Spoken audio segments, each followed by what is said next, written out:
Hello, everyone. Thank you so much for being here and welcome.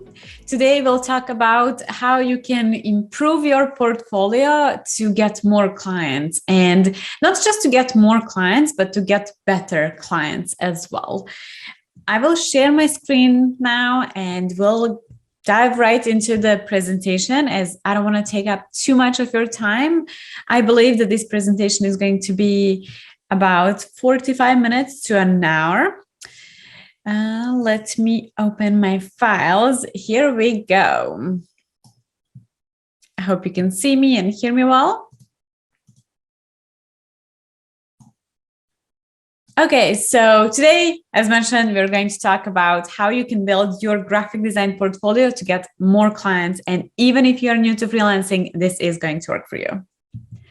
I want to show you how to build a portfolio that helps you grow your freelance career and helps you enjoy working on projects you really want to work on. But first, let me introduce myself. My name is Kady Sandel. I am the CEO and founder of Aventive Academy. I also run a branding studio called Aventive Studio, and we teach graphic designers how to grow their freelance careers, attract high quality clients, and create the income and lifestyles that they desire using proven strategies that work. You can build a successful design business for yourself. You already have the design skills. You just need to learn the business side of freelancing as well. And I'm going to talk more about it and why you need to learn the business side of freelancing and how that's going to help you actually grow your business. Because even though the portfolio is super, super important, it's not the only thing you need to learn in order to build a successful graphic design business. So we are starting by building your amazing portfolio that will bring in more clients, referrals, and of course, more money to your business. You're probably here because you are struggling to develop your portfolio. You don't know how to design a good portfolio piece or what even counts as good. And I remember when I was starting, I was constantly improving and I never knew if my portfolio is now good enough or there is something else that can be tweaked. I mean, you will never feel like, oh, this is it. As creatives, we always feel we can always work on it, improve. It can always be better, of course, but let's get to the good enough. You aren't sure what to put in your portfolio and how many showcases you need. Do you need 5, 10? Should you include all your student work? You want to improve your designs and feel confident in your skills. You want to create a freelance business that gives you the freedom to work whenever and from wherever you want. You want to find amazing mockups and present your portfolio so clients hire you. And we'll talk a lot about mockups, and I will actually be sharing my screen and using Adobe Photoshop and Illustrator and literally walking you through the steps on how to build that amazing portfolio. When I started my freelance graphic design business, I was all over the place. I had no roadmap, no strategy, and no clients. So basically, I had no business when I started my business, if that makes sense. I was constantly working on my portfolio, as mentioned, but it never felt complete. I was never satisfied. I would work on a lot of things at once. I would edit my portfolio, change my logos and presentation, edit my website, share my portfolio on social media, write blog posts that included portfolio pieces, but something was off.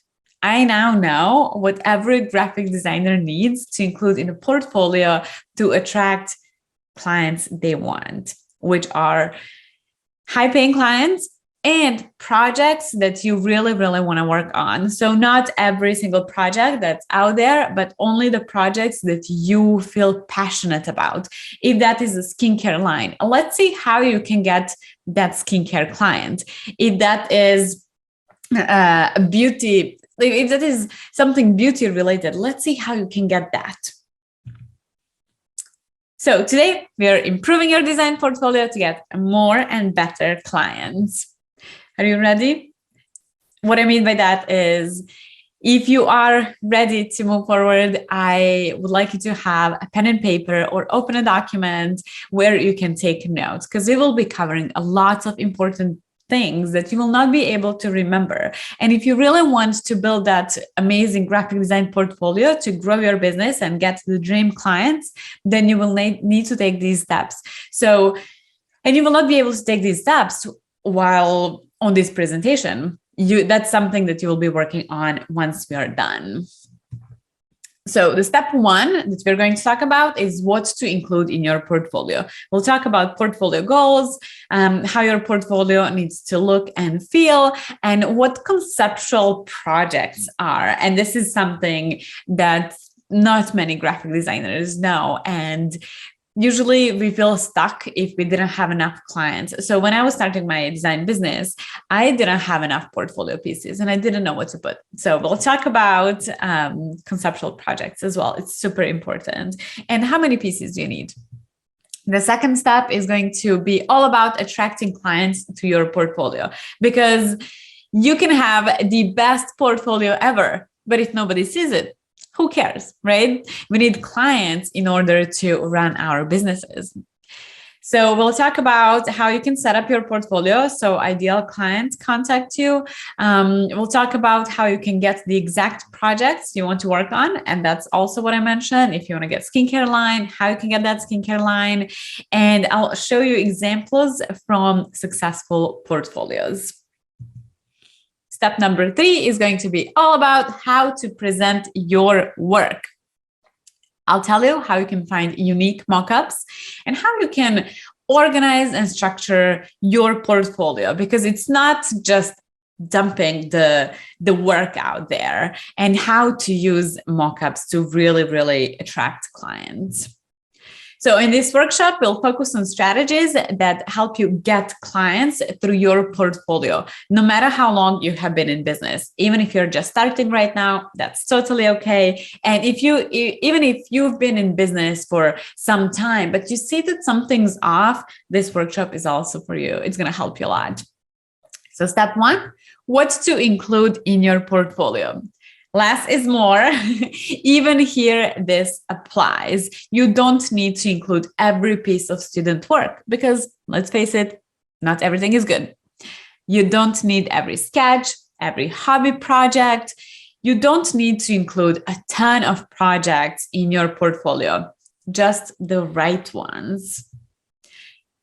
And if you're thinking, okay, Kady, that sounds fine, but I want clients to see what I'm capable of. I get it. I was there too. I used to have, I don't know, like 50 design portfolio pieces, but my business was not where it is now, where I believe that right now we have 6 or maximum 8 portfolio pieces, and that is enough. And I'll tell you more about that. Because when you present all your design work, you confuse potential clients. And I'll give you an example. Let's say if you're choosing a photographer for your headshots, for your professional headshots, let's say you want a profile photo, a better profile photo for your LinkedIn, Instagram, for your social media. And you find few photographers, and let's say you like 2 of those, let's say 10 the most. Photographer 1, in their portfolio, they included only 6 professional and edited headshots. So basically, on their website, you see 6 portfolio pieces, and they're all exactly what you're looking for. Photographer number 2 included a mix of photos of people's pets, maybe nature, real estate. Some photos are a little bit blurry, but they wanted to have as many portfolio pieces as possible. And, it's just too much.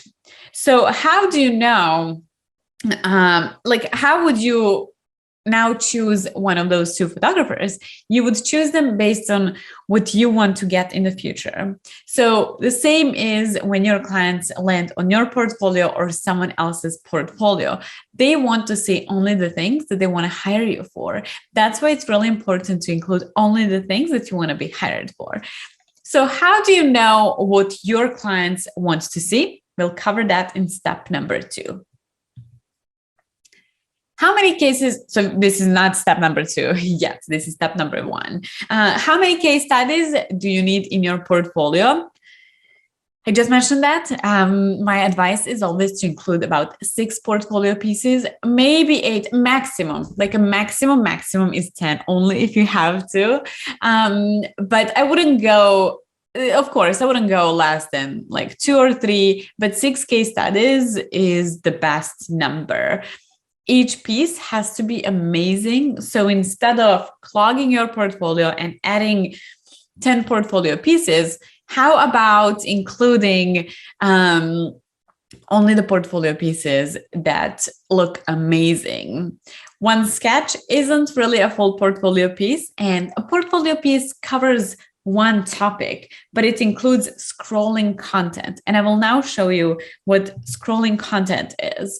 So scrolling content, you will present each portfolio piece from the idea to the final result. So not just the flat, not just as a flat logo, but literally including sketches, how you choose colors, fonts, logo variations, like maybe show your work file as well, and then mockups. So mockups are the 3D cool presentations so that people can see how your work can look in real life.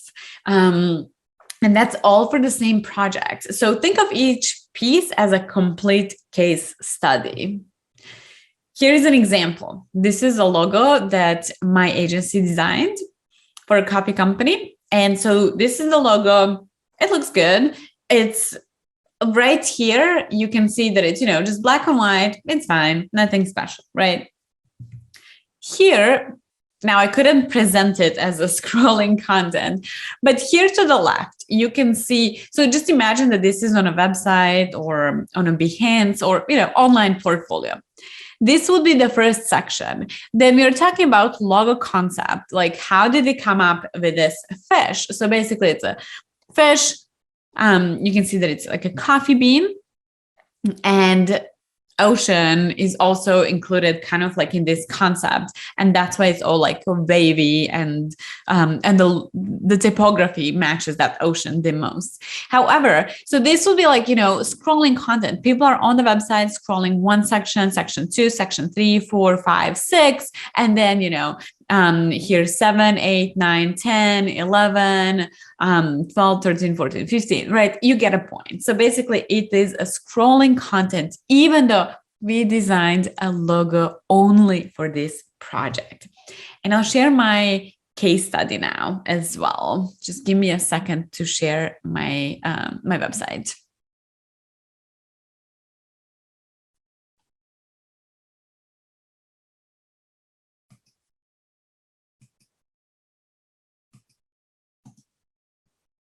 Okay, here we go. So I'm sharing my website right now, and here is where you can see how we have a scrolling content.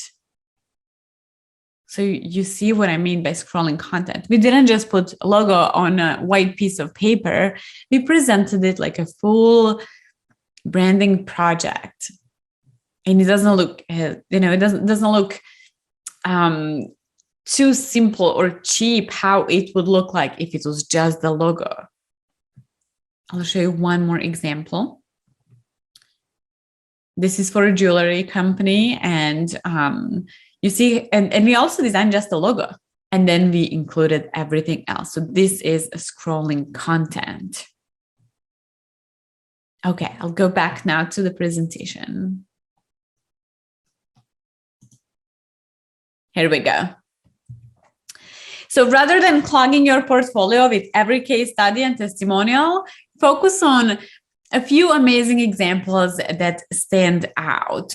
Plus, use a lot of white space and mockups. Include quality projects that you want to attract in the future, that you want to get more of. So if, as I mentioned, if you want to get the skincare client, include things like that. So each case study should reflect a project that you want to get hired for in the future. If you hate designing book covers, don't include book covers. This is just an example, but whatever you don't like and would not like to get in the future, simply don't include that in your portfolio, even if you have done them in the past and could include them. If you want to work with a coffee shop, you need to put 2 to 3 coffee shop projects in your portfolio. Now, I know that you probably, I'm just guessing, didn't have 2 to 3 coffee shop projects in the past, or even like in one industry, or maybe even at all. Maybe you have never had design projects with real clients. So that's why conceptual projects exist. So what are conceptual projects? I like to call them fake projects, even though it doesn't sound as nice. But this is basically where you imagine a project that you would love to work on. So for example, you want to get a client. So example, like hotel branding, right? So you want to get a client and you have never worked with a hotel in the past. So you would come up with a company name, with a hotel name, and design everything for this imaginary hotel. So for example, that would be a logo, colors, typography, flyers, maybe even websites. It really depends what services you offer.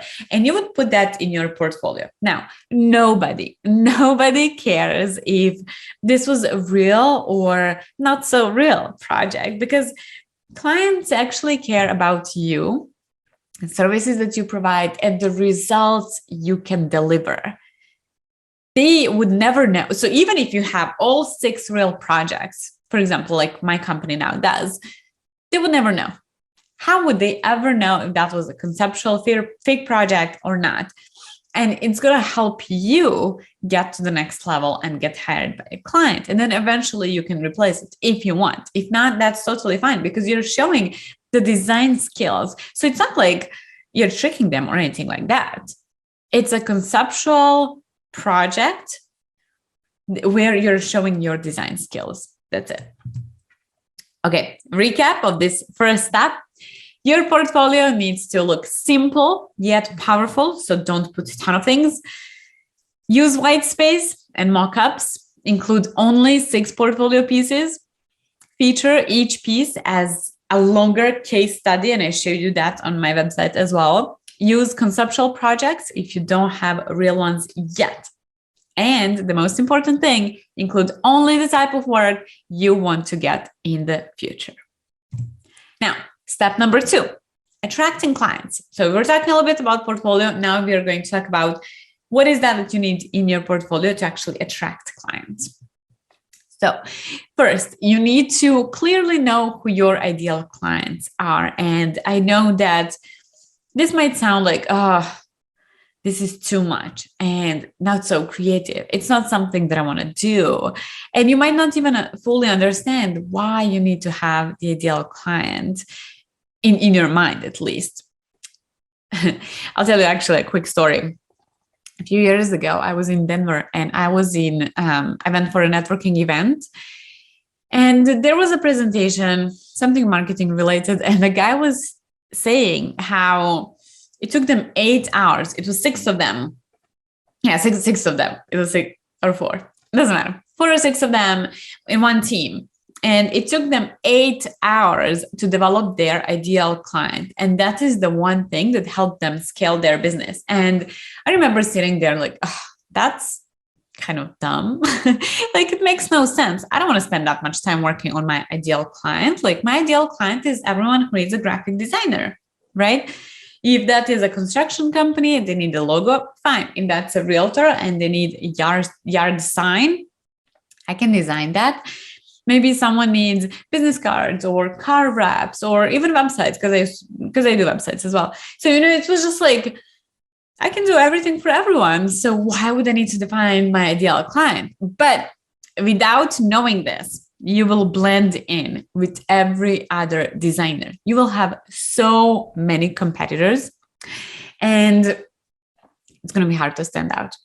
And then your potential clients will not see the difference between Nicole and Mark, Ross.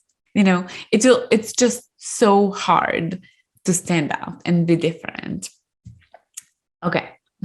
I'm going now too deep, but you have to know who your ideal client is in order to get that ideal client. So I will help you now find their demographic and psychographic. So demographic is knowing their age, name, where they live, income predictions, things like that. While psychographic is actually knowing their hobbies, interests, and like knowing the ideal client, more like a personality type, like knowing them as a person. But we'll go through that again, like later. Knowing your ideal clients will help you sign ideal clients, because without knowing who they are, how can you get them? And this is the most important thing you can do for your business. And that's why I'm so passionate about it. Because once I identified, now I sound like that guy, but once I identified my ideal client and focused my portfolio towards that person, I instantly scaled my business. Like really. So targeting one person does not mean you're excluding the rest. This was one of my biggest fears. You can always change your ideal client as your business grows. And I was changing my ideal client as well. So when I first started, as mentioned, I was targeting everyone and anyone, I was doing everything.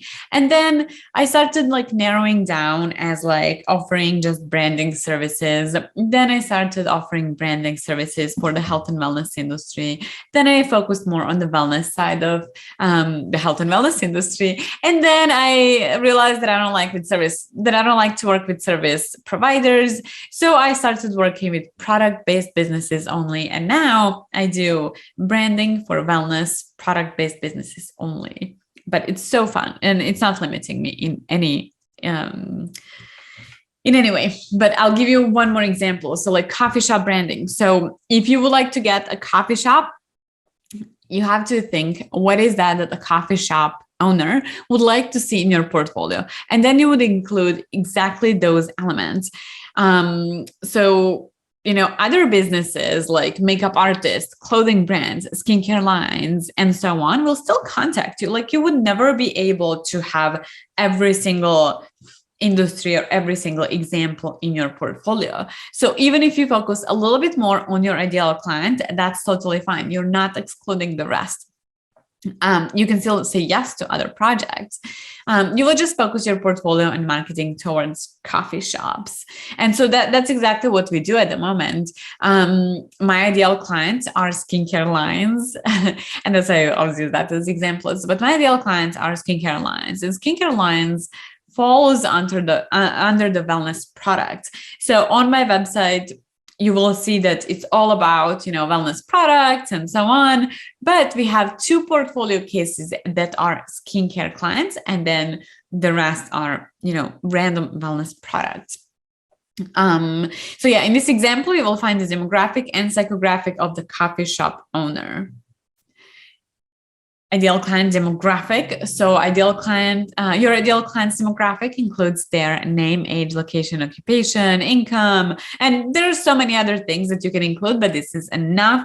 So for example, let's say that your ideal client is Ben. I always like to give them names so I can really, really picture that person. So like Ben, he's 32 years old. He owns a restaurant in Austin, Texas, and he's making about $80K per year.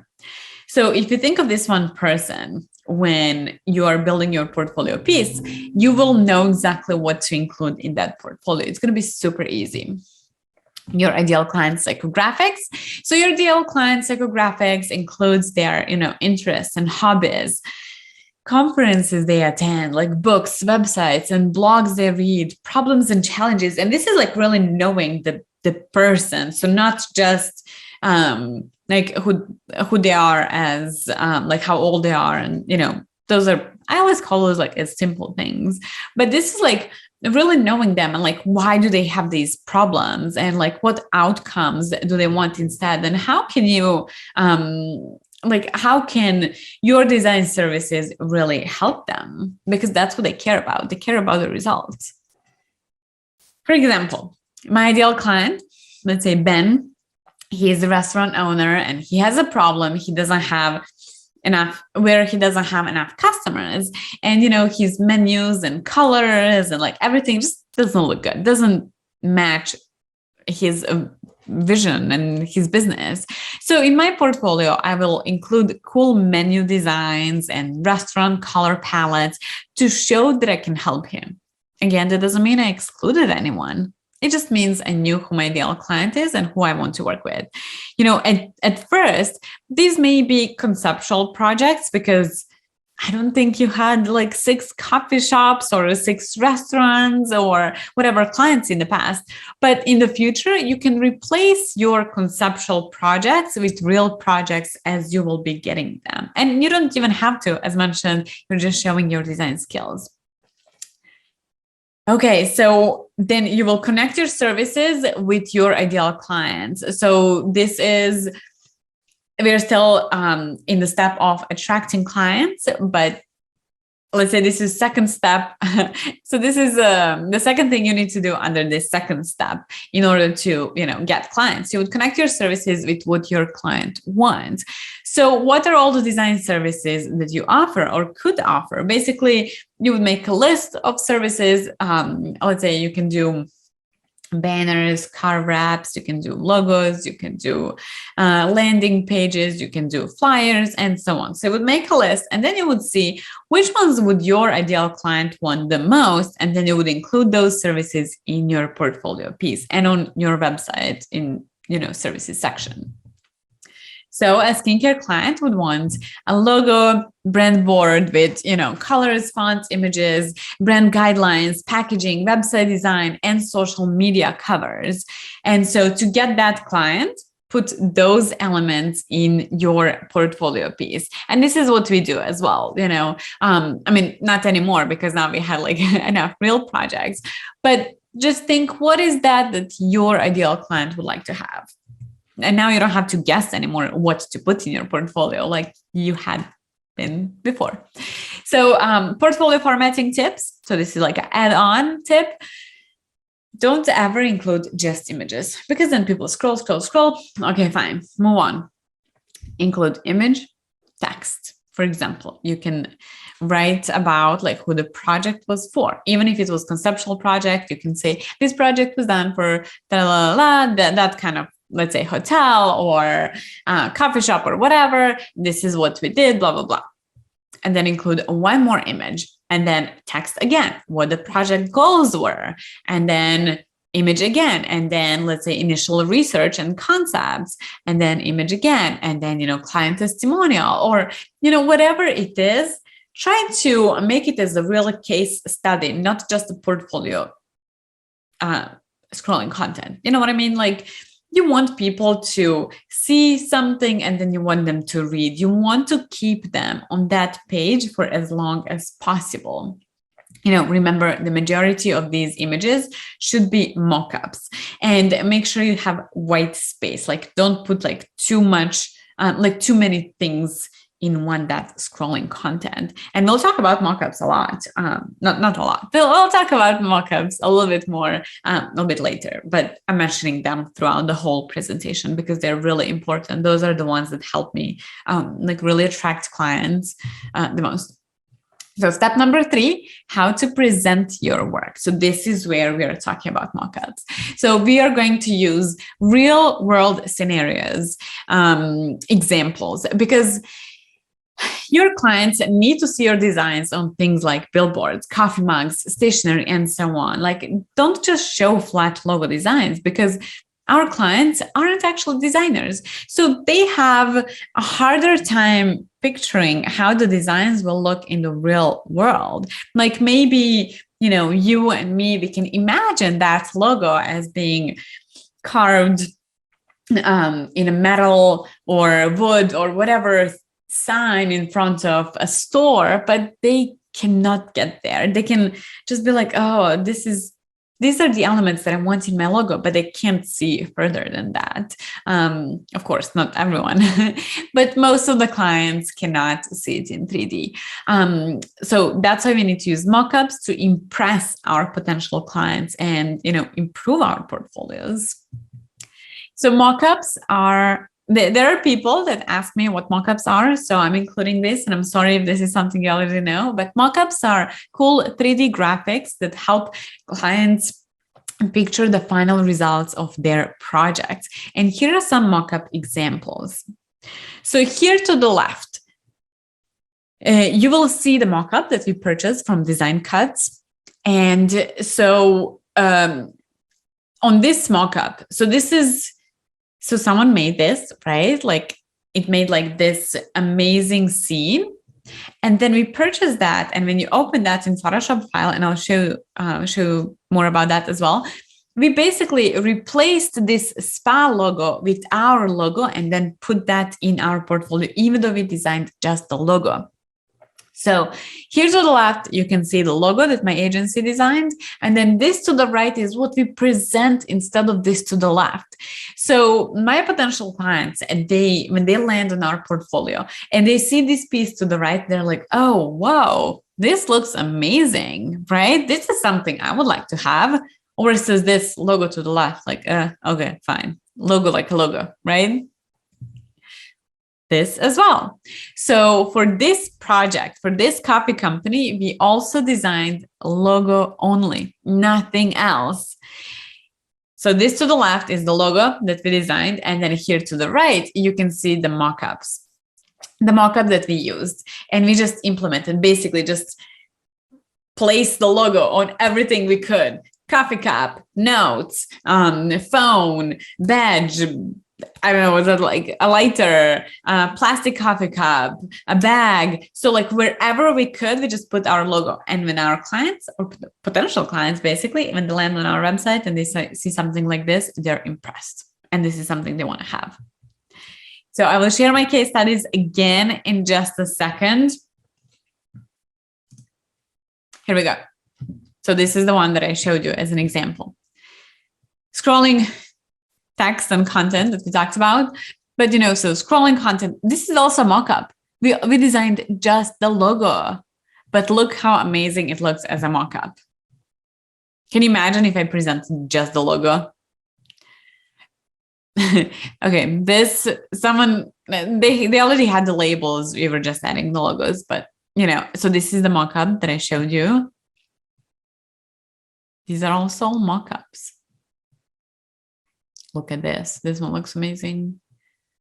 So yeah, instead of placing this one logo on, white background, we now have the whole scrolling content with amazing mockups. Let's go back to the presentation. So for long-term success, you will need your own website.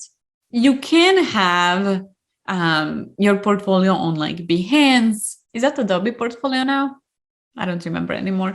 And you can always post on Instagram and whatnot, but your own website is something that's very, very important. You can hire someone to build it or use a DIY platform to make your own. I use and recommend WordPress for graphic designers, but there are many, many options. And as I'm not a web developer, I cannot go deeper into that, but I really, really suggest you to have your own website. And if you're thinking, but I'm getting clients, even though I don't have my own website, that's totally fine, but you will not be able to scale and grow to the levels that a website would be able to give you all those like opportunities. And if you look into all famous designers and agencies, they all have their own websites. So that just tells you how important it is. So your website, it's crucial if you want to work directly with clients. And potential clients will be able to find your portfolio through Google because, if they're looking for something, that's what they will type in. So if you want to get a restaurant owner to find your portfolio, you would include those like keywords in your portfolio piece. In that text, you would be like, oh, this portfolio piece is for this type of restaurant and so on. And then when they type that into Google will find your website and it will come up. I'm not going to talk more about SEO right now, but basically potential clients will be able to find your portfolio through Google. So that's really important. And, Behance, Dribbble, and similar platforms are great if you want to work with creative directors who outsource their work, but not many actual clients will know about these design platforms. And what I mean by working with creative directors, here's an example. When we get a project or a client that we need to work on, and if we don't have enough capacity, I would go to Behance and find someone's portfolio and then hire those designers. So if you don't want to work directly with clients, you can post on Behance or Dribbble. For example, if you just want to be hired by, let's say, me and work on a skincare project with me, then you can continue posting on Behance, because that's where I would go to find help for my clients. And then, I'm the one communicating with clients and with you. As I'm like a creative director, art director, then I would be like a bridge in between the client and you. Okay, posting on social media, disappear quickly. That's when you need your website. As a professional designer, like, you really will need your own website where your portfolio is available 24/7. Here are some mockups that I use from Design Cuts that help me get clients, not just more, but better clients as well. Let me show you those.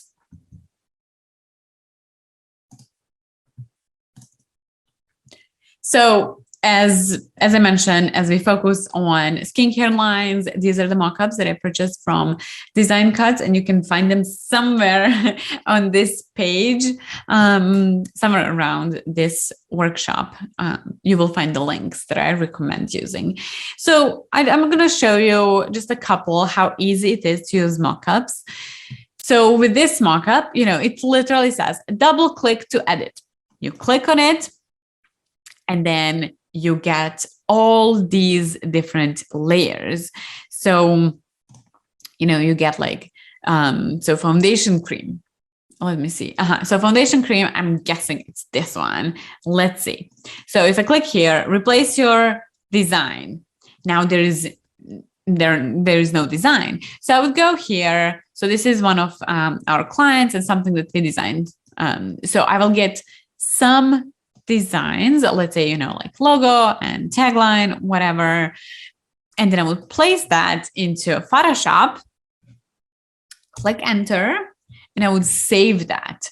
And then once I exit that, it's placed here. Look how amazing it looks. Okay, maybe I would need to like edit that a little bit. Like, I think it's too big. So I'm going to just, make it a little bit smaller. Again, save it, and it's here.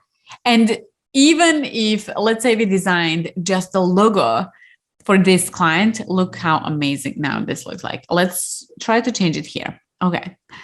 Yeah, so this dispenser bottle, it tells you everywhere where you need to replace something, replace your design. Okay, great. Click here. Again, I'll drag and drop this. Make it a little bit smaller. Save it. Exit, and it's here. Look how beautiful it is. Let's try to add just the box here. Not the box, just the logo here. So I would, sorry, not click here. Maybe here? No, not there. Here we go. And let's say I want to place, I'll go with white because the box, as I remember, was gray. Here we go. I'm going to put that, let's say here. Save it. You can save it and then see how it looks. I'm not happy with that. Let me make it a little bit smaller, maybe a little bit up. Save it. That's it. Looks good. And that's how you can, go through the whole thing. Once you, it would ask you to save it, not to save it. I'm not going to save it in this case. Let's go through some other mockups that I also included here in one of the links that are around this video. Same. if you designed just the logo, let's say this C was your logo, and you didn't have a full project, maybe someone hired you just for a logo, like placing a logo on a white background, we talked about it, in your portfolio just doesn't look real, doesn't look good, doesn't look enough. So you would find, let's say this one, it says double click to edit. You click on it. You can also like adjust shadows. Like maybe you don't want to use shadows. It depends on what's around it. But so you click, you do double click on this, replace your design, click on that. So I'm going to delete this and I'm going to implement my design. I'll go this time with color, as the background was a little bit more lighter. Maybe it was even totally white. I don't remember. Okay, enter, save. Is that this one? No, sorry. Okay, save this. Okay, it needs to be a little bit smaller. Here we go. I'm gonna save this. Look how amazing it looks like. So close that, save this in order to show up here. Of course, I will design this label and all that, but I'm just showing you how easy it is to use mockups. And then, next to that, you can use text and maybe describe your idea behind the logo and so on. Like you can have so much freedom and creativity using these mockups. Here's another one. Let's say we want to replace this one. Double click to edit. Here we are. It says replace your design. You can even like leave some elements. I'm going to delete this. I'm going to delete just the logo and I'm going to keep the rest of the elements. Here we go. Make it smaller. Place it, save it. Let's see how that looks. Looks great. Save it again. And here we go. Super, super easy. You have options to change the background depending on, what you're working on, what is that you want to do. Now I'm being too picky. Now I'm being designer, right? I can't just like leave it at random color. Now I have to select the color that I think would look good. However, doesn't matter. Here we go. And you can always, let's not move that. I'm going to lock the background. And then you can move this and place it wherever you want. And you can put it on your, let's say if you have like a new piece of paper, if you have a new document, you can put it in and so on. Let's see some other mockups as well. Oh, this is amazing as well. So this is maybe not so much of like design related, but it helps people see it as more like luxury. And this is how you would get like more high paying clients if you put more effort into developing and creating your portfolio. So let's say you design something makeup related and you have like business cards. Sorry, I'm going to just move this. So imagine that you have business cards here, right? Like let's say they're 3D and whatnot. This is just an example. So you have business cards here and then you include something like this, just so it looks real. It looks like a real image, real photo, something that people can relate to and imagine how those business cards and your logo or their future logo would look like on their table, for example. So these are amazing, amazing elements. This basically you would replace just the logo. I mean, you can replace whatever you want, like let's go with this. Replace this screen and then you would replace this screen. And this is how you would replace the logo. Again, I'm just using this as an example at the moment. Go. I couldn't delete previous one until I placed this one, which is normal. Wait a second, it's saving. Okay, so I save that. Here we go. You can change the colors. You can change the shadows, effects. You can change the background. You can change everything. This helps so much. Let me just not save it as this is not what I want to save at the moment. Again, you can place your logos here, labels here, change your logo. So, you know, instead of having, again, logo just placed on a white background, you can use these mockups. They help so much. Oh, let me show you this one. This is really our last one for today, but there are so many other mockups that I included and that I recommend, and you can use these links below, above, or next to this video to actually purchase them. And they will help you a lot, like a lot.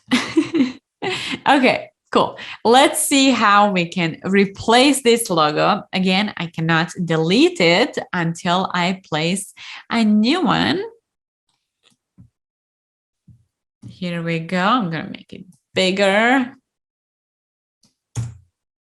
Delete the previous one. Save it. And look, oh my God. So when a client comes to your website and sees something like this, oh my God, they will be like, oh, this is what I want to have. I need to work with this designer, versus just seeing a random logo like this. Boring, right? So you need to include and use mockups. Okay, well, thank you so much for being here. And I really hope that this was helpful to you. You can find me on aventiveacademy.com or on Instagram at Aventive Academy. My name is Kady. Thank you so much all for being here. And I really hope you'll get these mockups and from Design Cuts or any other mockups. Just go to designcuts.com, scroll, find mockups of logos, book covers, flyers, billboards, different 3D signs. Like, they literally have everything you can possibly imagine. So go and get those mockups, invest in your business, and you will see that return on investment. I promise you. Okay, again, thank you so much for being here, and I'll see you next time. Bye.